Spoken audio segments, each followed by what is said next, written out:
قال النبي صلى الله عليه وسلم: لأن يطعن في رأس رجل بمخيط من حديد خيرا من أن يمس امرأة لا تحل له. الحديث حسنه الإمام الألباني. قال النبي صلى الله عليه وسلم: إذا أويت إلى فراشك فاقرأ آية الكرسي لن يزال عليك من الله حافظ ولا يقربك شيطان حتى تصبح. صحيح الإمام البخاري.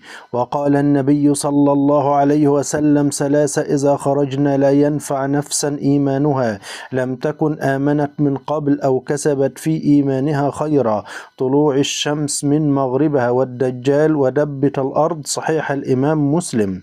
وقال النبي صلى الله عليه وسلم: على أنقاب المدينة ملائكة لا يدخلها الطاعون ولا الدجال. صحيح البخاري. وقال النبي صلى الله عليه وسلم: إن الله يقول يوم القيامة: أين المتحابون بجلالي اليوم أظلهم في ظل يوم لا ظل إلا ظل. صحيح مسلم.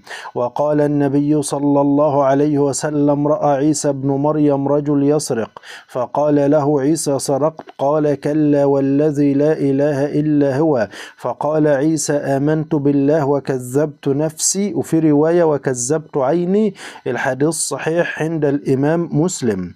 وقال النبي صلى الله عليه وسلم: يتبع الدجال من يهود أصبهان 70,000 عليهم الطياليص. صحيح الإمام مسلم. وقال النبي صلى الله عليه وسلم: إن الله يبعث ريح من اليمن ألين من الحرير فلا تدع أحد في قلبه مثقال ذرة من إيمان إلا قبضته. صحيح مسلم. وقال النبي صلى الله عليه وسلم: المهدي منا أهل البيت يصلحه الله في ليلة. صحيح مسلم.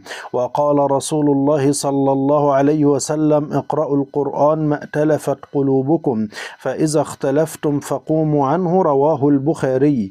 نهى رسول الله صلى الله عليه وسلم أن يصلي الرجل مختصرا. رواه البخاري. قال صلى الله عليه وسلم: لا يستقيم إيمان عبد حتى يستقيم قلبه ولا يستقيم قلبه حتى يستقيم لسانه. صحيح الترغيب. وقال رسول الله صلى الله عليه وسلم: كفارة النظر كفارة اليمين. صحيح مسلم. وقال رسول الله صلى الله عليه وسلم: لا يرث المسلم الكافر ولا الكافر المسلم. صحيح البخاري. قال رسول الله صلى الله عليه وسلم: إن الله عز وجل يبغض البليغ من الرجال الذي يتخلل بلسانه تخلل البقر بلسانها. الحديث صحيح عند الإمام أبو داود.